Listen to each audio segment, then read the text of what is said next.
కుసుమ సంకాసం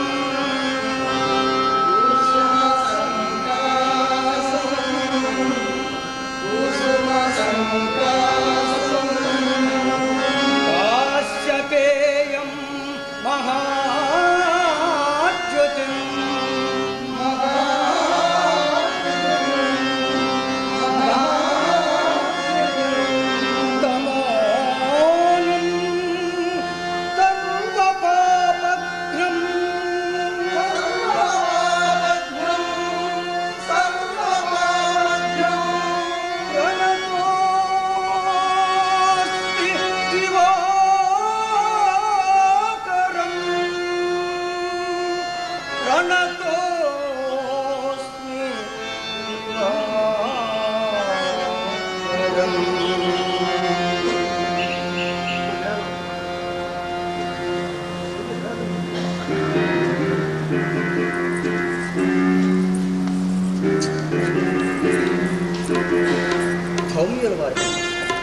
శుభమస్తు.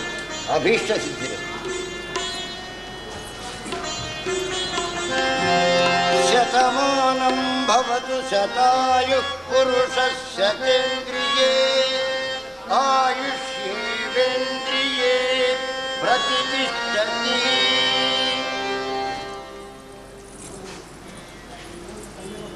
అర్జున, ఇన్ని దినముల నుండి మిమ్మల్ని అనుసరించి ఉన్న భూసురులను పరిచారికలను విడవనంపితిరి కదా. అజ్ఞాతవాస సమయంపున ఎవ్వరునూ మీ వెంట నుండరాదు. ఎవరిని పొమ్మని లేక ఉండమనటకు వీలు లేక మా మనము శోకాసంద్రమే. ఎన్నడు మాకు గల్గు ధరణేని సుఖించడి భాగ్యమింకా మేమెన్నడు బంధులం సుతుల మిత్రుల మాదరి చేచి ఆ పన్నులగాచి సర్వజన వంజులపై ఘనకీర్తిగాతుమా.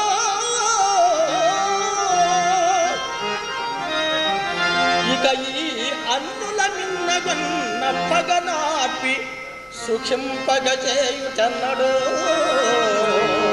ఎన్నడో.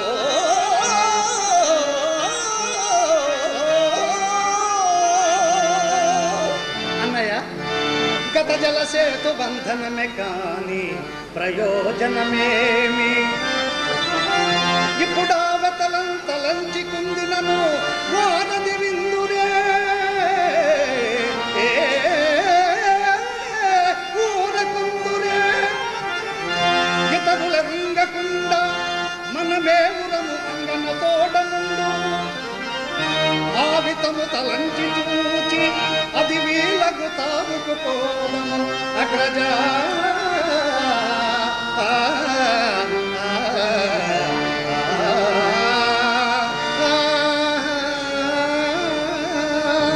కుమారా నకుల, పిన్నవాడవైన నువ్వు చక్కగా నిలిచి ధర్మానందన, అజ్ఞాతవాసం ఏ విధముగా నిర్వర్తింపవలైనో యోచిసేయు.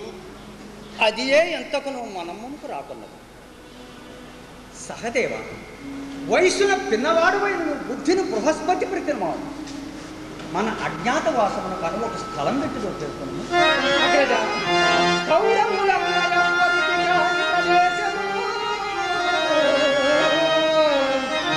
సజ్జనానికి గౌరవమిచ్చి మన్నవల కాంచడి దేశం వాడి పంటలింపారగ కలుగుతే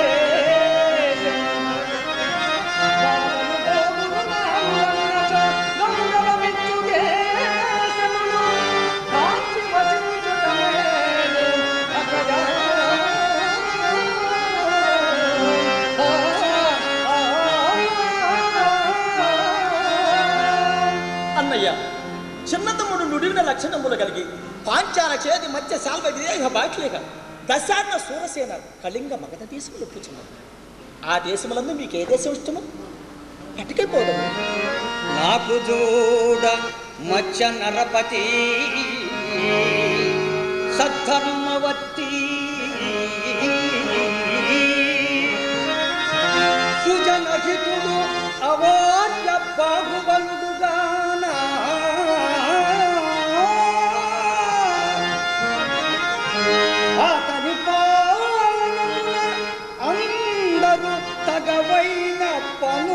నిలచుట అభిమతంబు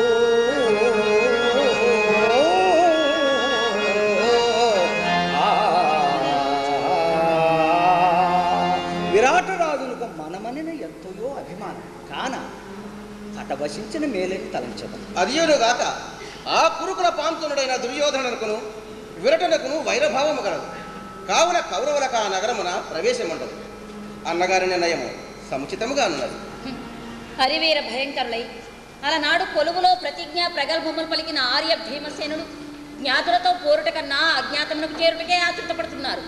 ఆలి పరాభమును మరచియా ఆలములకు వెరచియా. దేవి, సమయభంగము కాకుండా చేరువులో సమర రంగమును చేరవలెనన్న నా మనం బెరుంగక నీ వాడిన మాటలు.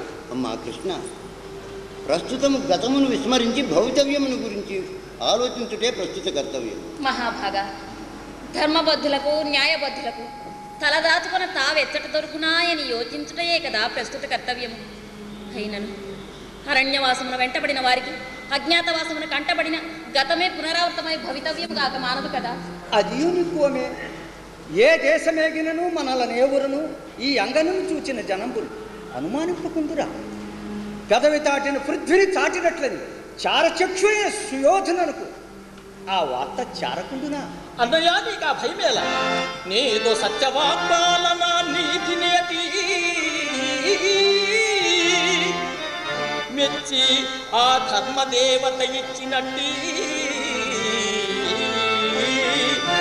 వరముగలు గంగ నీకింక వెనపదేలా మనలగనుగునుట సాధ్యమా మానవులకు.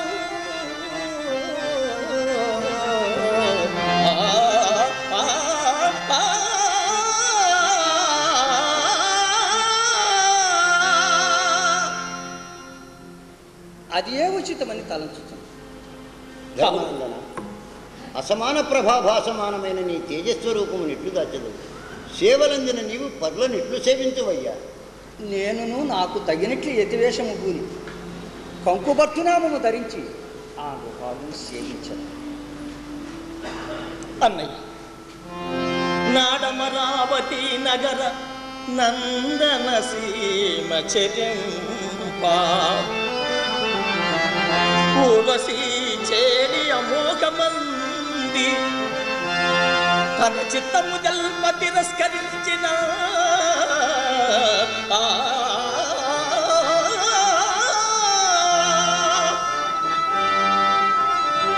దేవి గమ్ము నీవని శపించే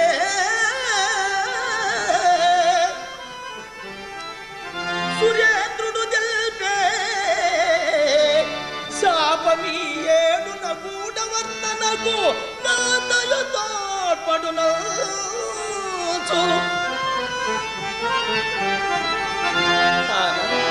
నే పేడిగా నిల్చికొల్తురుపు పేరు బృహన్నలయంచు కైపెద